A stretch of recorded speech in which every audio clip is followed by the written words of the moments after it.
Welcome everybody again to the second webinar for the summer learning pathway of Game Jam. Tonight we're going to be talking about and walking through how to make your own assets in the Unity 3D engine. And we have a bunch of our experts on the line to help walk you through that and answer any questions you might have. So this is really intended to be interactive. If you have questions, please ask. Please use the chat function as we're going through these things. If you do have any things, and we will absolutely pause and answer them. But again, we really want to use these sessions to help you build some of the skills that you're getting from taking some of the self-paced Unity Essentials and really kind of help build some of those skill sets that you'll need for the October challenge. So that's really what we're here to do tonight.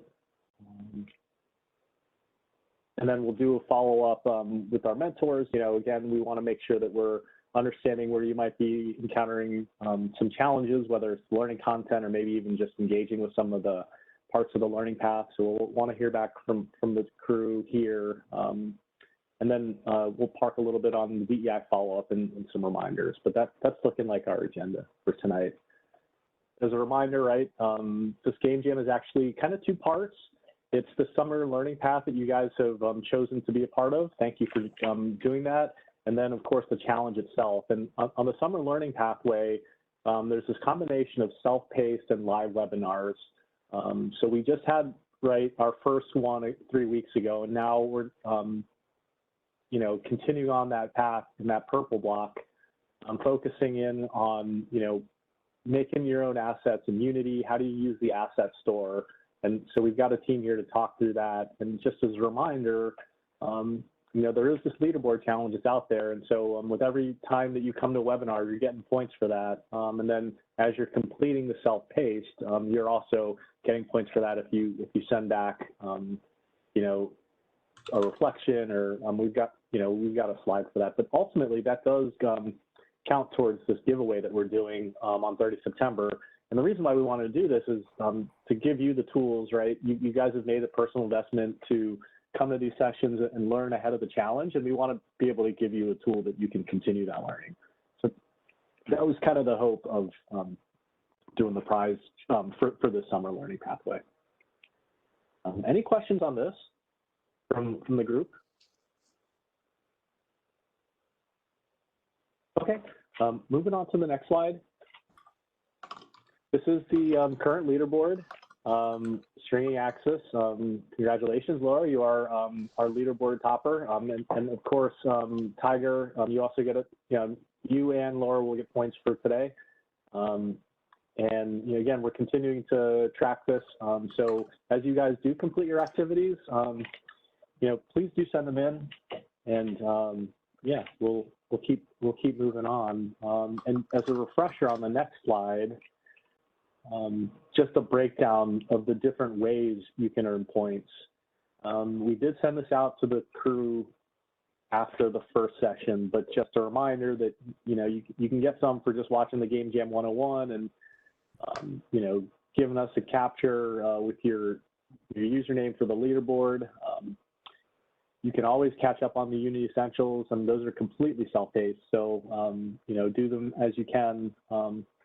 And then there's ones for the diversity, equity, and inclusion modules. So there are these two videos. The first one from last time was the Molding API Consciousness one.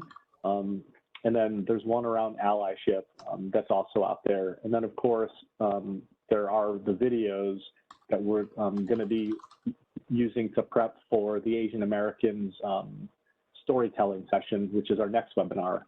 Which I'm personally extremely excited for, to have Don Young joining us. And then again, the live webinars, they are 1,000 points each. And then for folks that aren't able to attend, we do post these on the Game Jam website so that you can watch them. And the idea here is not for you to watch the boilerplate part that I'm going through now, but just to get through the recorded session of the subject matter expert speaking. So, Mike's remarks from last time, those types of things. And we're really wanting to hear, some of your takeaways and reflections as a part of it.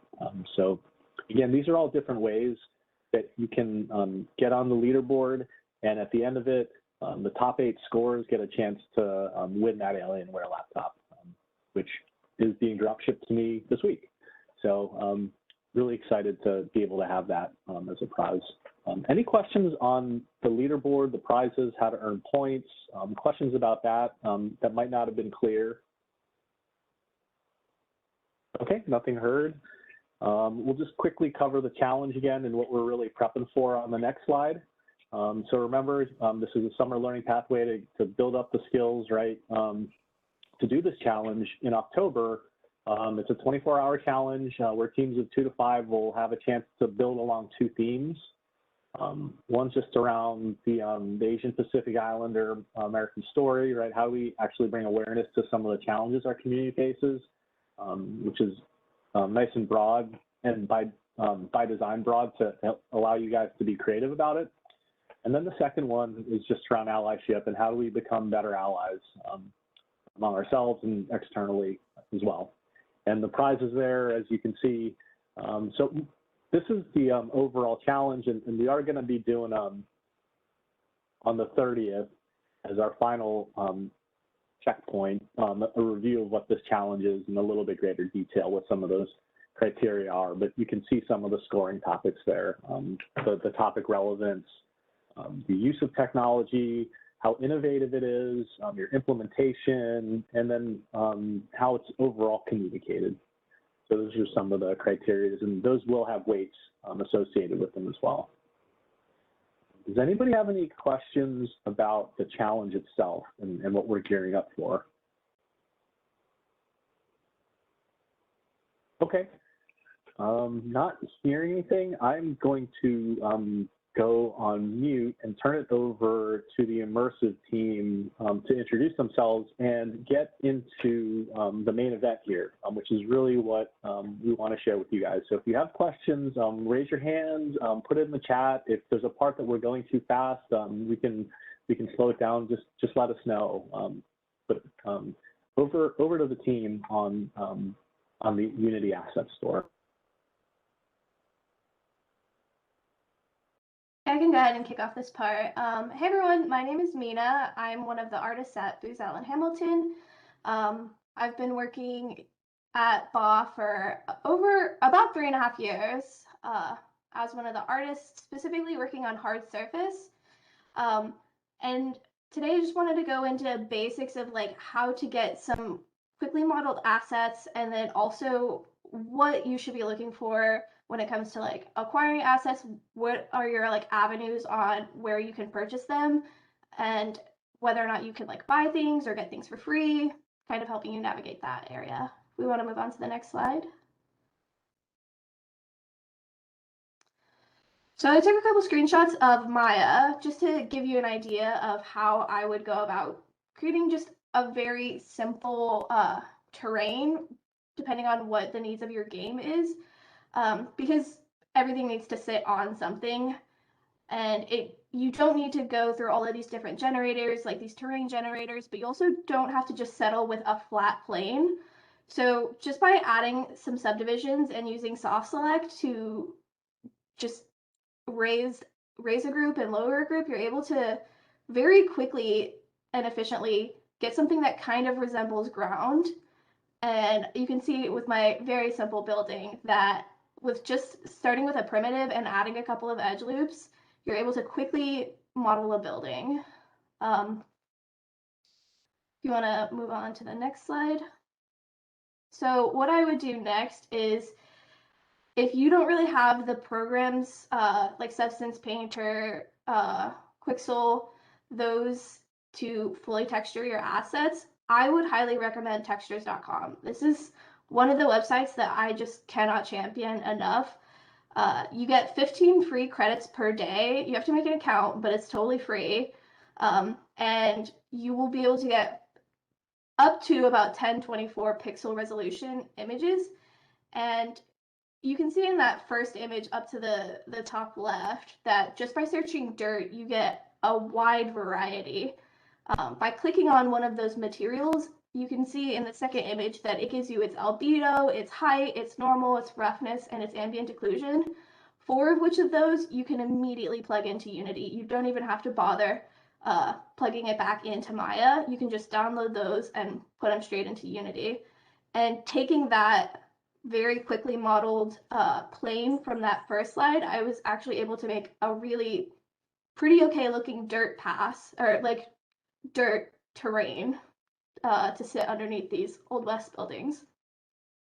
But it doesn't even need to be fully materials. You can find all kinds of things. Like I included the decals of grunge, because sometimes I find with tiling textures, seamless textures, is that very quickly it can become really repetitive and very obvious that it's just a repeated texture.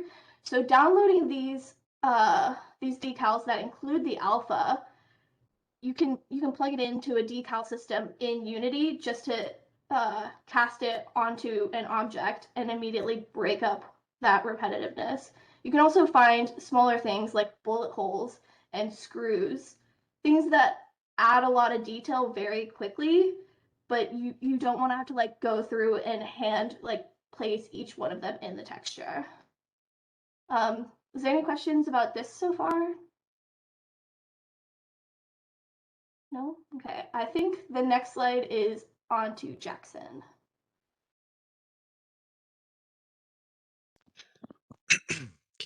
Can everyone hear me? Yes. Okay. Yeah, so I'm Jackson Barnes. I'm an engineer and designer at Booz Allen. And so today I'm going to be talking a little bit about proceduralism and how awesome, cool it is, and how it can save a bunch of time and money and a bunch of other things when creating 3D assets for games, for AR, VR. So what is proceduralism? So basically, proceduralism is a combination of rules or procedures that an algorithm follows to create a 3D object or 3D model. And so in the case of Houdini, these rules are nodes, and you can see those nodes in the bottom right corner of the window. So as I'm clicking through this, what's called a network of nodes, different procedures are happening on this 3D model that I have complete control over. So each one of those nodes, as you can see in the bottom right, are all parametric, meaning that I can adjust parameters for each procedure or node. So when I, let's say, modify a sphere in this context, and then I apply some noise to it, it's starting to look like a rock. The next node I apply is a flat node or a soft transform, so it sticks to the ground. And then the next node I apply is a UV in texture. So now it looks like a randomly generated rock. So now I can expose some of those parameters that I was playing around with and actually offset the noise and start to get really unique designs without having to remodel anything. So this is really, really awesome for saving time because a lot of 3D models are done by hand by pushing and pulling vertices to create a shape that you want, but it's really hard to then modify the base shape or make any like major changes to the base model. So proceduralism is great for taking a whole bunch of a whole bunch of like scenarios and basically making a bunch of models really quickly using math and good old software engineering. So, but yeah, that's kind of proceduralism in a nutshell. I've been using Houdini for a couple of years now, and it saved me a lot of time, and I've created a lot of cool stuff with it, including a table generator, where I can basically, using a couple of sliding values, change the length of the table, the shape of the table, the legs of the table, if it's a round or square table, all in a matter of minutes. So that would usually take days, if not weeks, if you were trying to model a table by hand every time you want a new table, if you're creating different tables for whatever event or game level or whatever you need. So I think that about covers it for this slide. And so this next slide, in the previous slide, you saw Houdini, which was the interface that I used to create the actual procedural model. This is Unity, which we're, I feel like, all very familiar by now. So there is a plugin called the Houdini Engine that you can drag into Unity. And what's awesome about it is it actually exposes all of those same variables that you get in Houdini. So you can actually play around with this proceduralism in Unity without having to go back to Houdini. So as you can see, I'm dragging around this rock procedural asset. And what I can do is actually change the parameters, like the noise parameter, the size of the rock, and other aspects of it to create a whole new rock without even leaving the Unity engine in the first place. So this is obviously super powerful if you want to, create a whole bunch of rocks for your scene, or if you're wanting to create a mountain, then you can just change a couple values in the inspector, blow up the rock really big, and boom, you have a fully modeled unique asset that was created in Unity without having to go back to another 3D program. So yeah, let me think. So yeah, any questions, comments about this?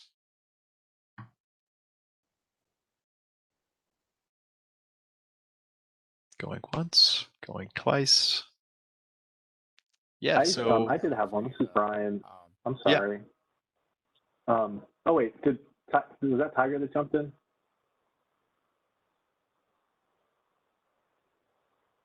Oh, my question was just around, is this a software tool that's in the editor, or is this a separate software tool that you're using to produce the object? Yeah, so this is actually in the editor. So it's actually a plugin that you can download from Houdini, a Unity plugin.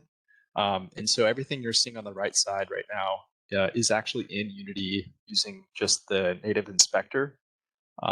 But it is part of like the Houdini toolkit that you can use these assets. So they're called Houdini digital assets, and they're basically a special file that Houdini Engine, which is that Unity plugin, can recognize. And basically, you get to run a little version of Houdini itself inside of Unity without actually having to leave Unity, if that answers your question.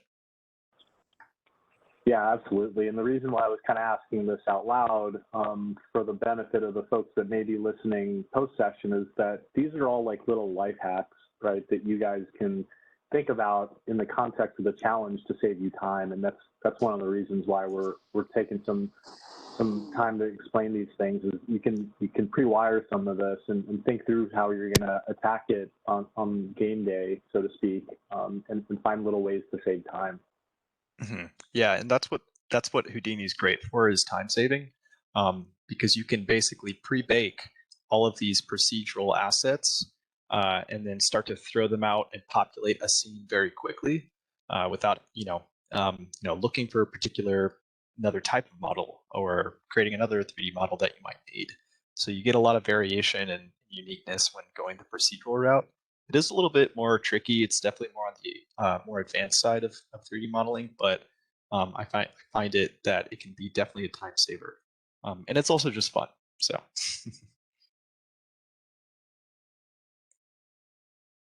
For these procedural models, does the factors of physics or the physics in the game apply to this as well, or is it mainly the depiction of the 3D model? Yeah. So basically, you can apply physics to the game. Most of the time, it's just used for static environment objects. But like I could put a collider on this rock and then have it drop down a mountain, right? And it still retain its original state wherever you left it. So, everything I'm doing and that you're seeing in the editor right now is pre-runtime or in edit. Like you're in the editor and the game's not actually running. So if you add that collider and you hit play, all that geometry is going to save its state basically, and you'll be able to add physics to whatever procedural object that you might have. And that's a good idea, right? So you could generate a whole bunch of rubble or rocks falling down a cliff, and place all of the colliders on the different rocks, and then hit play and then watch them fall down the mountain. There is a limitation. You can't modify these values during runtime, so it only works like when you're in the editor, kind of doing art direction or level design. So.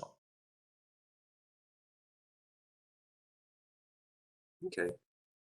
And then does it go further in terms of, like you mentioned that you can't change the parameters during runtime. So does that mean that all these objects that you create they're fixed, that like when you create the rock, that's what's going to be during the life of the game? Yes, exactly. But there is a caveat where, like I said before, where you can actually pre-bake a whole bunch of procedural, let's say, rocks, and then you can start to instantiate those pre-baked rocks in your assets folder in the game. So you can kind of get away with runtime proceduralism in a way. So like every time you make a build, you can run a script that basically generates a whole bunch of unique rocks or furniture or fencing or trees, and then have it populate in the game during runtime. But the actual procedural aspect is just too computationally expensive for Unity's runtime to handle. But you can get away with some nifty tricks to get around that. Okay, thank you. Mm-hmm.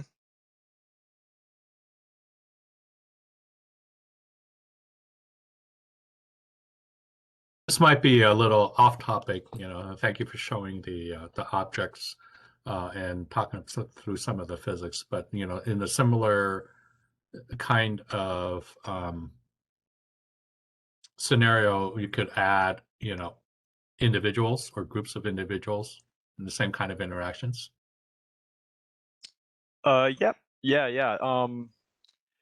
Yeah, you can basically, if you have like a group of like procedural assets that you want to come in from Houdini, you just drag them into Unity and just put them in the scene. And as long as you have all your parameters set up correctly from Houdini, then you'll be able to like modify, multiple procedural assets at once. Thanks.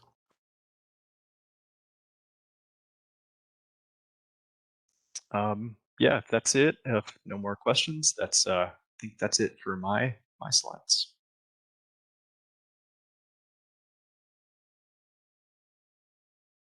And it is back to me. And for this next part, as much as it's going to hurt my heart to talk about how art is one of the easiest things that you can acquire for a game, especially if you're like on a time crunch and you don't have the time to get pre-made assets or assets made specifically for the game. There's websites like the ones I'm about to show, which this first one, it's called Turbo Squid, and this was actually one that I used a lot while I was in college, specifically for things that I just didn't have the capability of modeling. So rocks, organic shapes, those are something I've always really struggled with. I'm much more of a hard surface modeler. So whenever I had a project where I had to do an entire stone altar, I actually went to Turbo Squid and I bought a pack of rocks. When it comes to websites like Turbo Squid and the Unity Asset Store, there's really no end to the things that you can find. You can find all kinds of antique tanks to pencils to like bathroom furniture. Just by searching in that second picture, I just searched house, and you can already see that it comes with like a large amount of packs. There's also, if you were to like scroll down, more variety of houses like barns and brownstones, mid-century modern homes, and you can also filter these by the price that you're looking for, especially if you were specifically looking for something that was like under $10 or even free. There's a lot of there's less options, but there's still a ton of options, especially if you're on a budget. You can also change the parameters of what you're looking for by what like file type you're needing, and if you're needing it to be textured already, because when it comes to free assets, you're much more likely to find something that just isn't textured. which is where you could use textures.com, or if you're specifically needing it to be free and you're needing it to be textured, you can put those in so it only gives you those results. I went ahead and clicked on one that was this this community school, and it's a free model, and it shows you the quality. Like it's actually pretty good for it being completely free. It's completely textured. It's got an exterior and an interior. And whenever you click on an asset that you think might be interesting, at the bottom of the page, it gives you all of its file types and info about the model itself, like whether or not it's an FBX or an OBJ, whether or not it's textured, whether or not, if you're looking for characters, it'll say whether or not it's rigged or whether or not it has an animation, whether or not it's even possible to rig an object, or if it's just a static mesh. You can go ahead and go to the next slide. I mean, and it's the same thing with the Unity Asset Store. Just by searching objects, you can find entire packs. But what's different about this one is you're able to immediately integrate it into your Unity project by going to My Assets. When it comes to websites like TurboSquid and CG Trader, you're going to download the file, and it'll typically just be like either a zipped file or a RAR that you're going to have to open. But when it comes to the Unity Asset Store, those have already been pre-made to integrate into Unity for you. So when you click on the My Assets tab, there's immediately the button that says Open in Unity, and it'll allow you to open it in your Unity project. So if you're not trying to completely build all the objects in Unity yourself, like put in the FBX, create the materials for it, assign the materials, and then make it a prefab per se, you can just go ahead and go straight to the Unity Asset Store where that will all be done for you. Does anybody have any questions about these? I know this is less exciting than procedural Rux. That was actually a pretty cool demonstration. Hey, Mena, I did have a question about if you weren't to use the Unity Asset Store, like say you use TurboSquid or what have you, is it easy to bring it into the engine? Yeah, absolutely. So what I was saying earlier is like you wouldn't open it in Unity. You would download the asset pack from website or from the website itself, like from TurboSquid. You would download a zipped file of a barn, and in that zipped file there would be the FBX, which is the actual object. There would be its different maps, which would be its materials. So then you would have to take those different assets together, put them in your Unity project, import them, create your material. Pretty easily done, and that's actually something that Thomas is going to show up next, is like how to actually integrate those assets that you would download from a website. But yeah, I think I answered your question. I don't know if I rambled a bit. No, that's good. Again, I'm thinking about this from the perspective of the crew here that's, as they do the challenge, thinking about all the different shortcuts and hacks to do to save time. So this is awesome. Thank you. Yeah, and so Thomas is going to be talking about how to integrate those assets. So even if you feel a bit frightened, not frightened, but you're not entirely sure how to integrate assets into a Unity scene, you don't have to specifically rely on the Unity Asset Store, especially if you're looking for a very particular thing and you're not finding it in one place. It can probably be found in other websites, and that's why I liked offering the sorry, my headphones are talking to me. I liked offering the fact that there's TurboSquid and CG Trader. There's just so many options out there. You don't have to like specifically stick to one place. That's great feedback as well. We did get a question from Laura in the chat about what licenses are associated with the assets available. So it really depends on asset to asset. A lot of the times, once you purchase an asset, it'll be yours to do with what you want. But it'll say specifically in the item description that once you purchase it, it is yours to use in either a public or private way.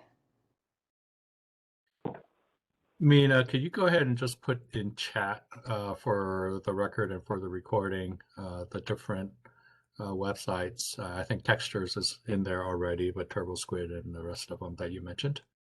Yeah, absolutely. I also included a slide at the end which kind of summarized the different websites, but if anyone wants to copy and paste these, I'll go ahead and type these in. Was there any more questions? One question is about the selection of the assets. Are there some considerations that one should go through? Like, is there kind of like a quality level for assets, or maybe even a limitation on how many assets you should like put into a scene? So yeah, when it comes to quality of assets, almost every asset on these websites comes with a screenshot, and you'll be able to tell pretty quickly whether or not something just looks good. And you can tell from those screenshots, this seems okay, or whether or not this just does not look good. It's free, and I can tell that it's free for a specific reason. As for quality of other things, depending on your game that you're making, if every asset that you purchase is a million triangles in its description, that's going to be a lot of information, and that's probably going to crash Unity.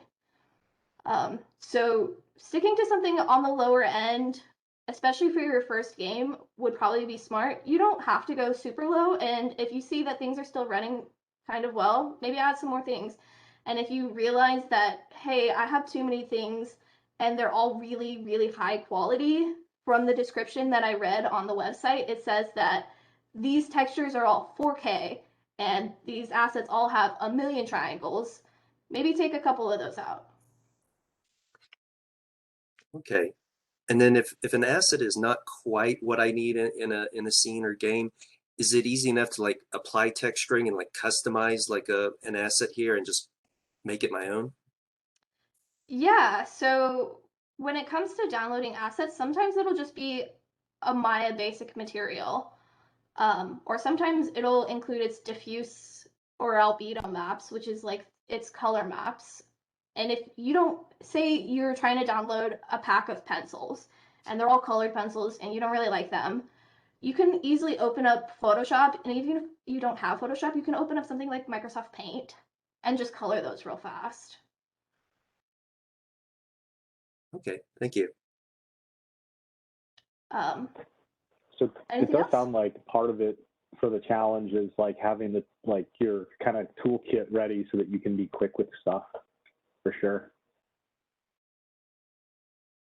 Yeah, I mean, and even if you're going into this without a clear-cut knowledge of what kind of assets you're needing for your entire scene, you can totally just get some blockout assets. Just search blockouts on the Unity Asset Store or TurboSquid. I talk about TurboSquid a lot because it's honestly my favorite of all of the websites that I've used for acquiring assets.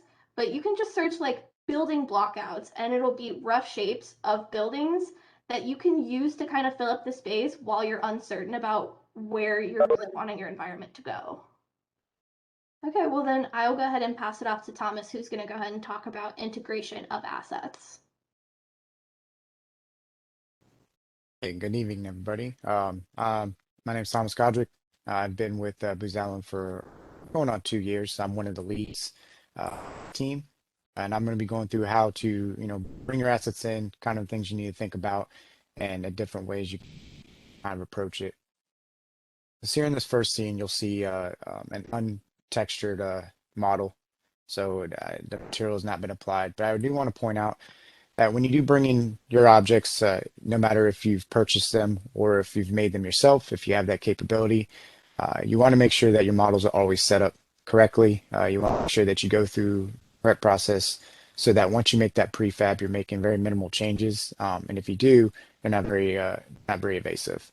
So here, if you look, we've brought in our FBX file. I've set up my folders. If you look at the bottom right, where I have my art folder, my prefab, and then my scenes. So you really want to be organized, make sure that your folders make sense. The rest of your team members can easily navigate your folders, find what they need quickly. You don't start having these rabbit holes of folders of just folder and folder and folder, because you're just going to slow yourself down while you're developing. You look over to the right side. I've kind of base setup of what your model should be. So most of it is by default, but if you look down at the bottom, you want to try to make sure you're generating lighting, and then because what that's going to do is if you choose to go light bake or real time or using probes, you get less artifacts and be able to control better. If you go to the next slide.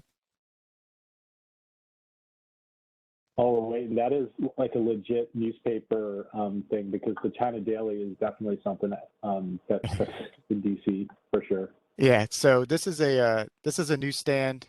This is a newsstand that I made, and what you're seeing now is on this next slide, you're seeing how we've applied that material. So kind of how Mena was talking earlier, you'll see in the middle the albedo, the metallic, the roughness, normal map, and the occlusion, and that's all the stuff that's going to come together and kind of make your material ball. You want to make sure that when you bring in your model and you click on your FBX, your material creation mode is set to none. That'll kind of get all that gunk almost that's left behind in your FBX out of the way, and give you a clean model to kind of work with and create a prefab.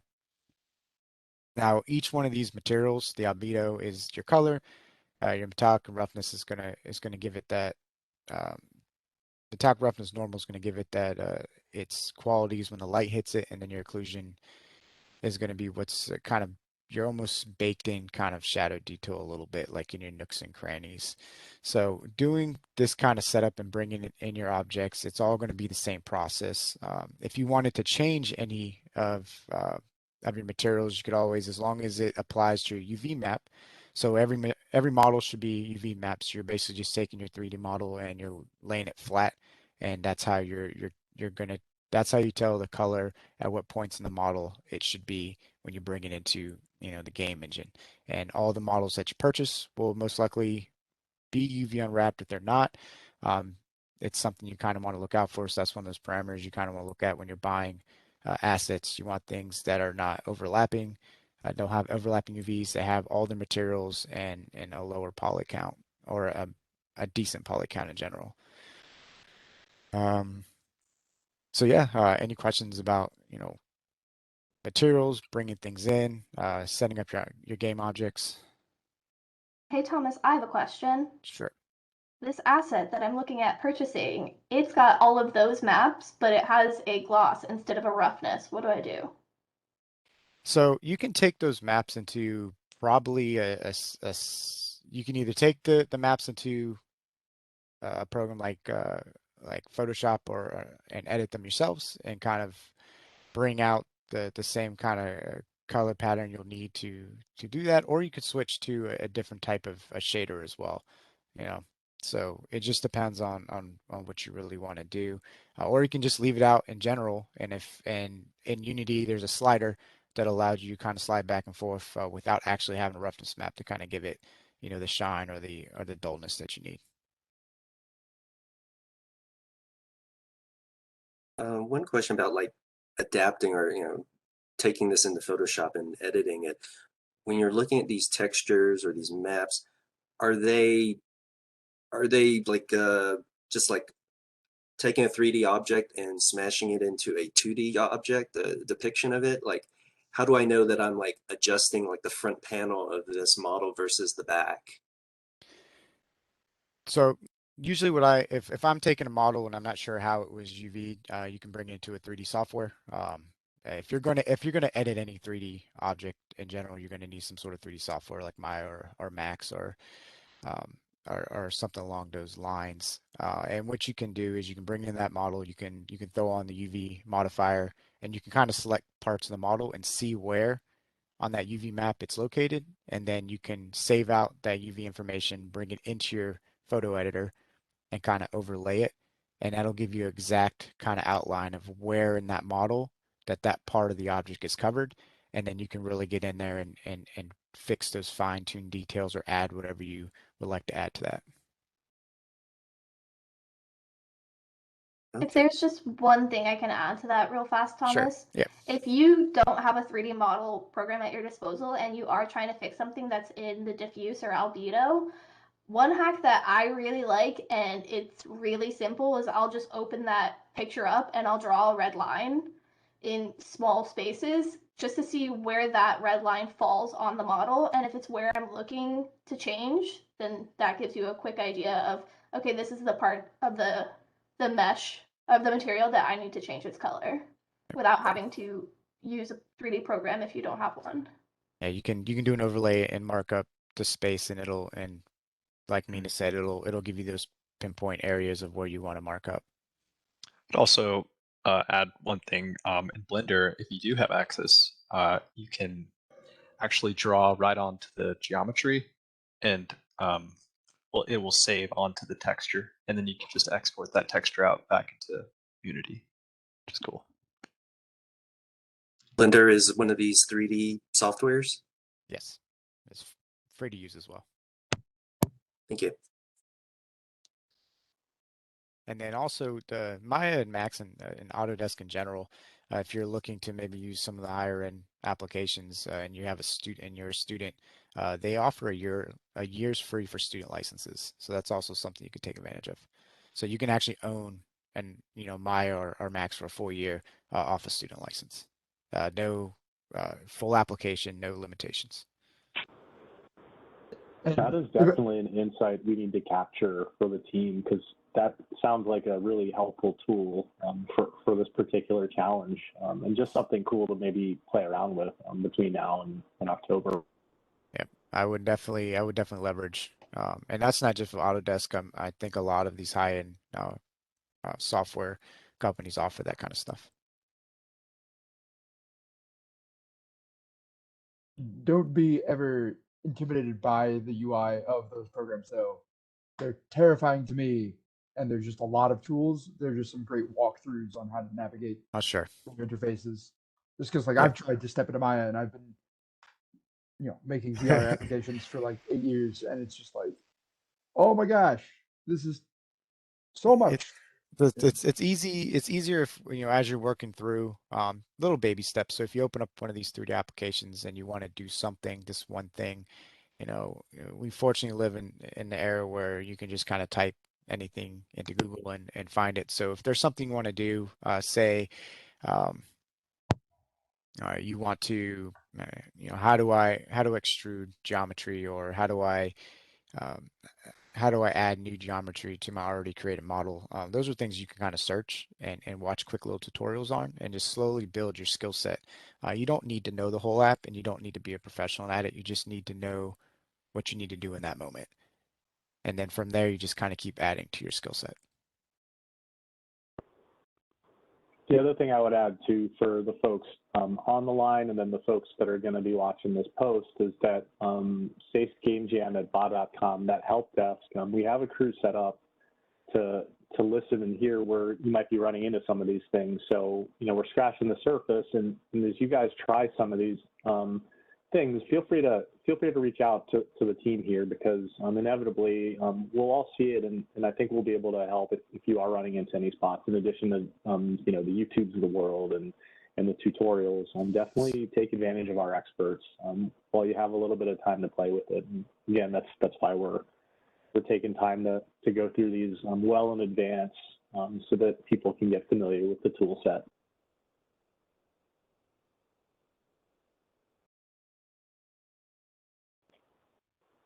So and I'll we go do ahead have a question in the chat. Oh, sorry. Yeah, I was going to go ahead and address the question in the chat. I haven't used Blender. It is free to use. You don't have to have a student license. So acquiring the 3D program, I think Blender might be your best bet, because I think with with Autodesk, you have to send in a photo of your student ID in order to get the student license. At least I think that's what I had to do whenever I was back in college. But I would say that Maya is definitely one of the industry standards. Blender is as well, but I couldn't tell you which one is easier to learn. I definitely prefer Maya. compared to the other 3D programs that I've used. As for the rest of the question, there isn't really a 3D modeling thing attached to Unity, but you can always import primitives under the object tab, I believe, in Unity. So say you need like some cubes and some cylinders to block out, and you want to have a plane for a ground. Those are things you can import into Unity, but you can't create 3D models the way you could in a 3D software or from purchasing from the asset store. Yeah, the Unity is going to be where you're going to work out of. So all your assets are going to want to be made before you get to Unity, unless you're going to do something like how Charles was showing, where you're going to procedural generate your objects. As far as the applications, I've used Blend and Maya and Max. For me, just in general, they're all just tools. I feel like they kind of all do the same thing. It's just what you're, really what you're comfortable with, and what you're able to kind of take off with in general. The cool thing about Blender, like Mena said, is a lot easier to get a hold of, and they also have different ways to set up your UI. So if you are a Maya user, you can actually set Blender to have the same Maya look, to look as Maya, and then if you're a Max user, you can actually get Blender to look like Max as well. And Laura just shared too her experience with Blender, that there are plenty of different resources to learn from that as well. So. It'll all of them will get you to where you want to go. It's just a question of where you want to put your efforts into. So are there any considerations on assets dev usage related to making a mobile game versus a console game? So yes, mobile development is going to be pretty streamlined. You're usually dealing with obviously mobile chipsets, so lighting is going to be restricted. You're most likely going to go bake lighting route as opposed to real time. Real time is pretty heavy on the application, and then you want to kind of not only pay attention to the size of your materials, but how many materials are in your scene. Usually for mobile, you probably want one material map per like 3 to 5 assets. What that means is unlike this Washington Post newspaper stand, that's one asset with one material. What I mean the other way is you would have one material ball that has 3 to 5 assets unwrapped in it. So you can use that one material for all those assets, which means you're only getting one draw call per that set. And then you're also going to want to take advantage of LODs, which are a level of detail depending on the distance you are to the object. So the further away you get, the less detailed it is, the closer, the higher detailed. And these are a lot of things you want to think of when you're doing mobile, because you really have to kind of control what you're putting in and how you're doing it. For consoles, and now we're talking a lot more power. You can get away with a lot, be a little more messy, and get away with a lot of things when you're targeting the PC. You got to be very conscious what you're doing with mobile. You can be a lot more loose when you're developing for PC. Thank you. I'm not even kidding too. Like, that is pretty much the one that's like on the corner across the street from the building. Yeah, I've been at Booz Allen for 2. I've been in DoD development for 16 years, and I started my career as just a lonely 3D artist in the back of a cube. No one kind of knew was back there, just pumping out assets. So I'm a 3D artist at heart. So been doing it for a while. I'm curious about these models. Does one try to keep them as simple as possible, or depends on their use? Like for this newsstand, would there be a modeling of like the door, and the opening of the door, and that would be one asset versus say the body of the newsstand? So when I model or when I'm creating anything, I try at first I understand what I'm creating it for, and I don't overexert anything. So I give it as much detail as it needs, So if an edge is cornered, or if something's a little round, like it doesn't have to be a ton of geometry. I try. I'm a minimalist when I model, so the less I can do to get the same result is what I try to get away with. And as far as could this model be completely interactable? If you're doing a VR game, could you walk up and grab it, open up and take newspaper out? Absolutely. Those would be all things that you would, either you would really try to hope and see and find on these free asset stores, or if you have the capability of modeling yourself, I want to take on that challenge. Those are things that you think through while you're modeling your object. And then once you do that, you can kind of now get into the realm of putting hinges and getting pivot points correct, so that when you do go into Unity, you have your model set up so the door is separate, the pivot points down at the bottom. You're able to rotate the door open, and maybe even get a little bit fancy and have newspapers inside that you can actually reach out and grab with your separate 3D mesh on itself. I will say that if you are looking and buying these assets off an asset store, always look for object breakouts. Yes. Or them in different configurations, because you never want to spend $30 on an asset and then realize, oh, that wheel doesn't actually turn. And then you go, oh no. But that's also when you take a can lot of work. That's also when you can bring FBX into a 3D software, and you can detach that mesh and re-export it so that the wheel does turn. So there's ways to kind of get around it as well. But Morgan definitely gets a point there where you really, if you're going to buy something or download it, really do your homework and make sure that you're getting something you can use. And also when Mena was saying, look at the screenshots, because if you see something that looks really awesome, like oh man, that looks really dope, and you go 4 screenshots over and has so many polygons you can't even see them, you got to just walk away, because you're just going to break something.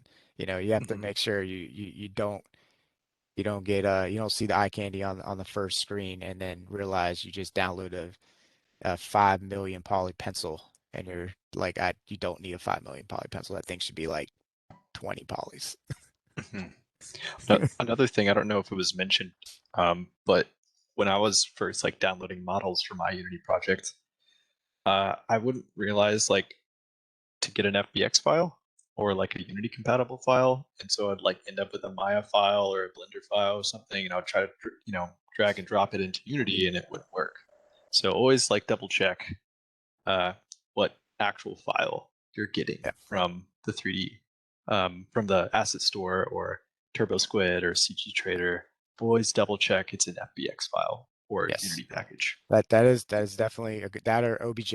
OBJ or FBX is what you want. If you do find a model and you really want it, it has a poly count, it's broken down the way you want it, and it's just a Maya file or a Max file or whatever, you just need to make sure you have that application. And if you have that application, you can bring it in and then re-export it as an FBX or OBJ. So, if you do get kind of caught in a corner, that's where then you can go, okay, well, I don't have Max, but I have a Max file. Let me go ahead and see if I can try and get this student license, get into the application and export it. And then there's probably some side applications as well that'll just take them and convert them for you.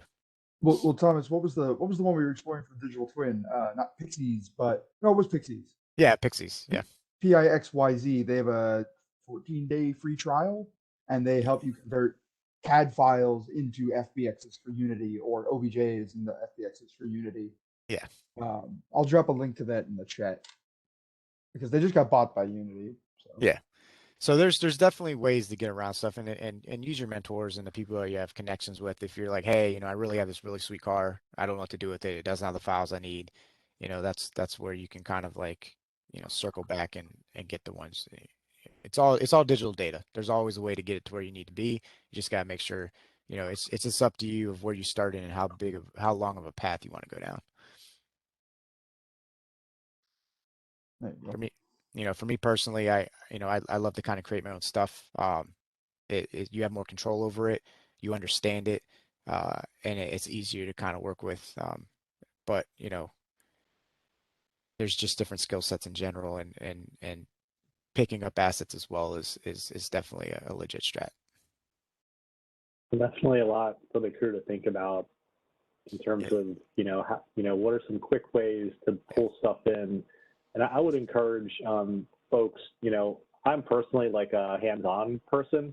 So again, if you guys get your hands on some of these assets and are actually looking to place objects, again, please do reach out to our crew, reach out to our help desk, and maybe it's a quick question or a simple ask, and then you're off to the races kind of a thing. But this has been really, really cool to hear. And I do want to make a point because I know we kind of threw a lot of stuff at you, and it can seem a bit intimidating. But I want everybody to know that there's really no wrong way to develop if in the end you're making progress, right? So just do what you're comfortable with, what makes sense to you, and what you're able to kind of like absorb, and don't be afraid to challenge yourself. This shouldn't be hard. None of this should be hard because you should be having fun doing it. But what you want it to be is challenging. So just make sure you're challenging yourself. And the difference for me is hard is stressful, challenging is fun. So and that's the main point.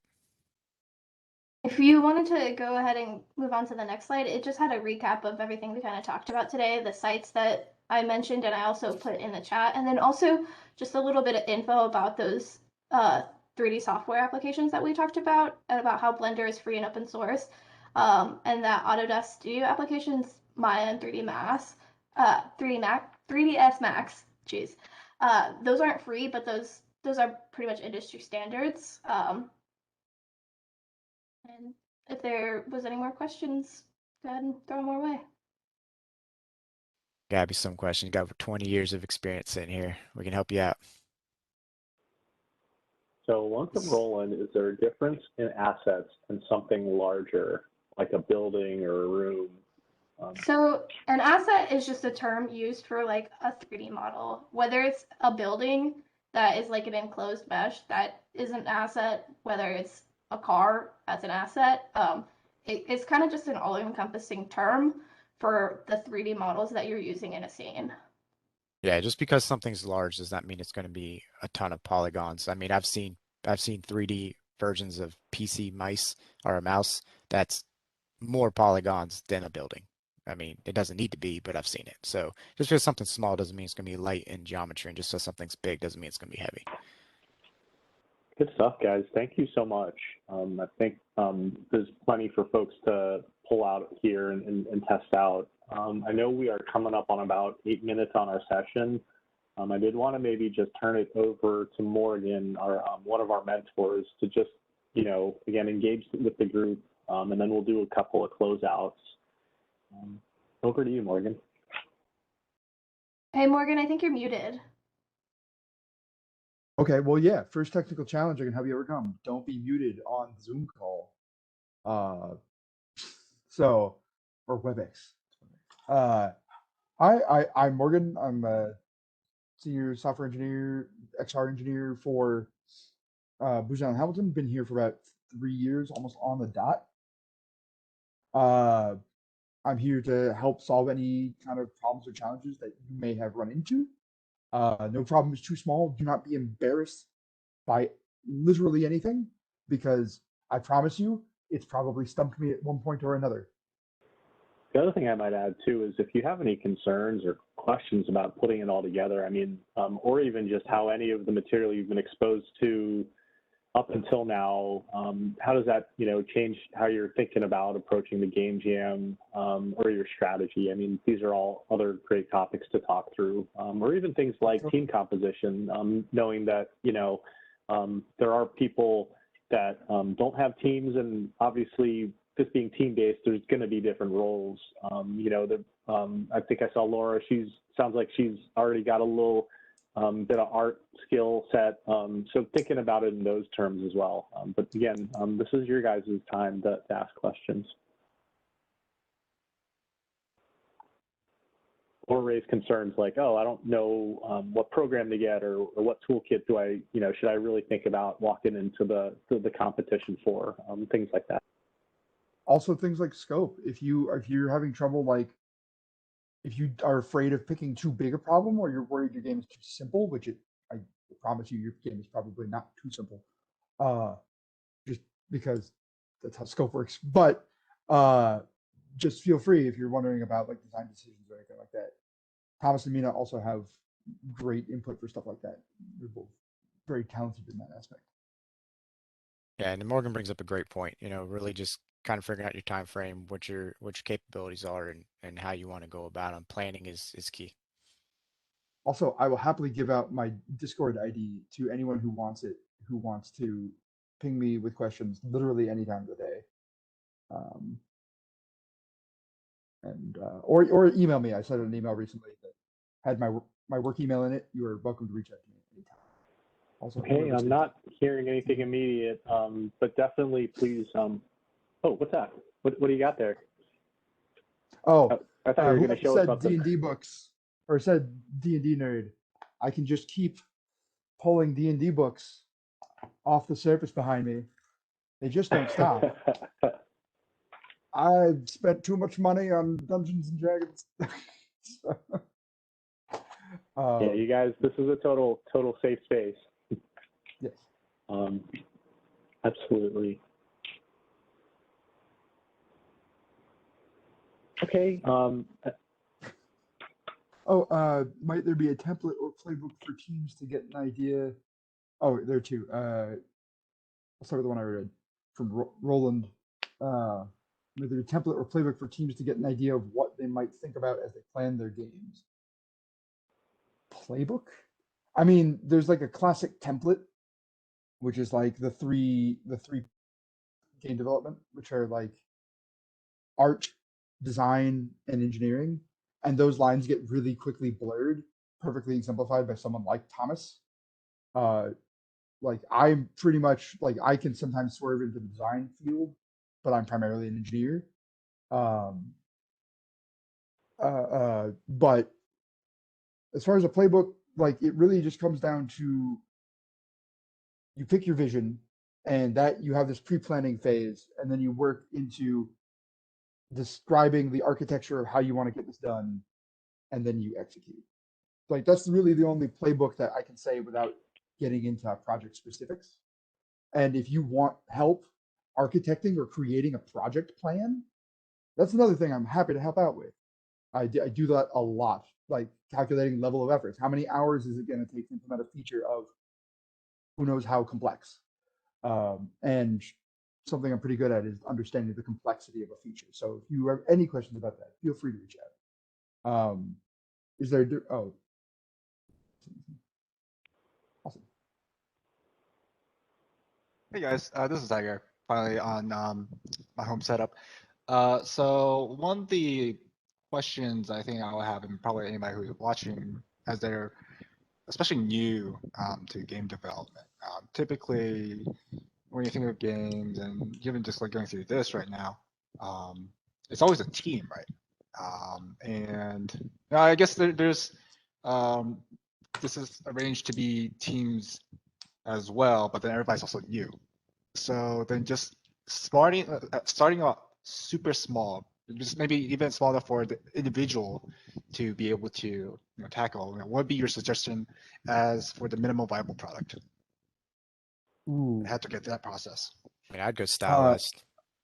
Yeah, well, I mean, from an art perspective, yeah, don't ever try to commit to like photorealism or anything like that. That's quite the rabbit hole.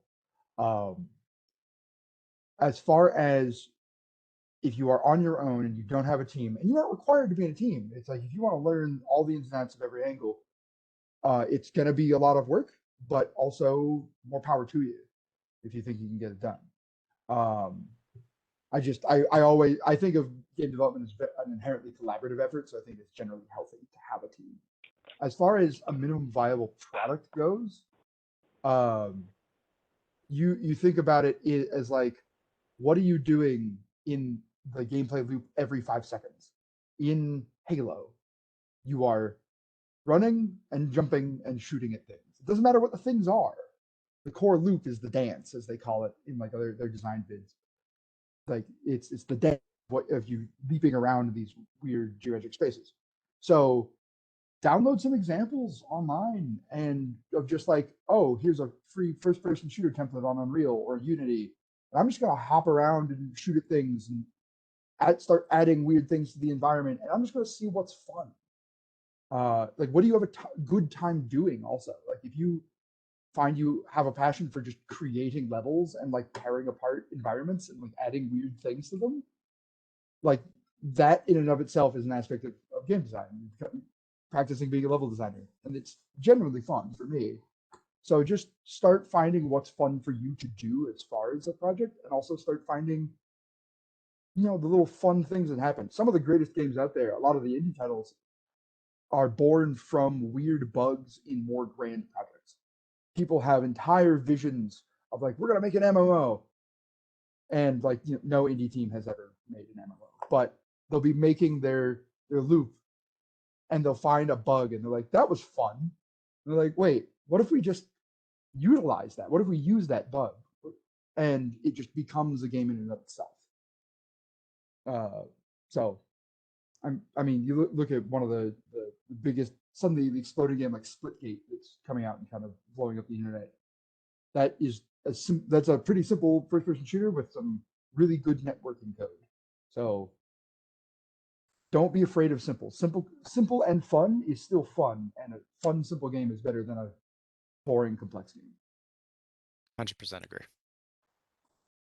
The other thing I would say, Tiger, too, is I'm thinking through some of those scoring criteria on that one slide. You know, when we pushed out what the challenge was, I think there's about 5 different aspects to it, and thinking about it that way as well. Oh, yeah. I mean, and also, well, I use the word fun because my brain inherently goes to fun in games. But if you want a serious topic, if you want to explore something that's really serious, also go for it. Like, it's not a bad thing. If it's engaging, that's really the measure there. And then just a shout out from the last section too, Unity's Games for Change. If people are kind of thinking about ideas, I just took a quick flip through there the other day and like was kind of blown away by the number and variety of types of games.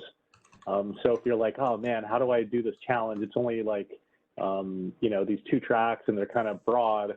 I would recommend going there maybe and thinking about some ideas. I love the point that this is all about kind of building a mental map, a plan of how you're going to attack this, you know, given the time constraints. So I would also offer that. I thought that was pretty cool to see the gallery. Yeah, I also just dropped my Discord username in the chat at someone's request, at Laura's request. So there you go. Should be able to find me pretty easily. Raja the Magnificent. It's a D&D reference. Don't worry about it. Okay, if nothing else for the mentors, I know we're 3 minutes over. I just want to park on 2 last items for the team. So remember, we just talked through the technical portion of it. There is a diversity, equity, and inclusion component, right? That is the challenge itself. So that's more of like the non-technical side. And so the second webinar is up on YouTube for folks to watch. It's just around building solidarity and something that's really related back again to that challenge around, you know, allyship and those pieces. So again, with these, all we're really asking you guys to do is think about this as like the source material or the conceptual like content for the challenge, and wanted to just, you know, when we think about these things, we're not trying to make the assignments very hard. We're trying to just challenge the group to think about how you're going to apply this, or what you learn, how is that going to apply to the overall challenge. And so again, for this one, you can get 500 points, leaderboard points, for just a quick reflection. Hey, I watched this, my big takeaway was, you know, blah. Or when I watched this, it made me think about how I was going to address this aspect of the game jam or the challenge. We just want to hear how you're engaging with the content. It's not meant to be like a term paper or you know, some super onerous assignment, but just a reflection piece. Again, to help you guys continue prepping. So that is up. You can see the link here. We will share these slides back out with you so you can see them, as well as the leaderboard for bragging rights. So please do continue to work on these different modules and assignments. We have these here to, again, as training and prep. And then with that, just to close, our next session is going to be on the 26th of August in 3 weeks. It is not a technical topic. It is a storytelling session with the executive producer of the Asian American PBS docuseries that won a Peabody Award. So really excited for Don Young to be joining us. He's going to be talking through that and the other modules and things to prep for that is the Asian Americans PBS News Media Gallery that went up. And basically what they did for that is they took that whole 5-hour series and they carved it up into about 30 or 32 blocks of like 4 to 7 minute videos. I talked about it on the scoring slide, but I mean, what we're looking there to do is just have you guys, you know, watch a couple of those and get your reaction to some of that. Because I would say that that series has definitely been one of the larger, I think, contributions to the Asian American story, largest I've seen in quite some time. So it's quite an accomplishment. And we're really excited and want that to really be like a session where you guys can actually talk to him about like storytelling, which is a part of games, right? And that whole thing. So for this one, again, not technical. And if you've got people that might even be interested or have seen the series, I encourage you to bring them too. Like I'm gonna have my little cousin who's a USC student, I'm gonna ask him to join because he was interested in this. So stuff like that. And then again, you know, contact our crew. We are here to answer your questions, help. We're gonna try and open up this Discord server or some way that we can engage with you there. Morgan's already shared his info. Yeah, just continue to, you know, work through some of these things and reach out as you have help, or as you need help, rather. And again, just thank you for being a part of this. I know you guys are taking a lot of your personal time to learn these things, and we're just grateful. Please do reach out. I will turn it over to the team and any maybe last words from Clarence and Roland from a SASE perspective. But really, again, thank you all for the second webinar. I'm hoping to see, you know, Tiger and Laura, hope you guys will join us for this next one. I think it'll actually be really cool. And Don is a super engaging speaker. Brian, thank you. This is Clarence. I just wanted to chime in that, you know, while admittedly this is a little bit outside my usual lane, it's still been very informative just to see how these things start taking shape. I think of storyboarding in the old, you know, film vernacular and you know, how this all starts coming together, leveraging the technology. But then, you know, at the end of the day, we're just storytelling on the appeal of voice and allyship. That is a theme for this game jam. So thank you.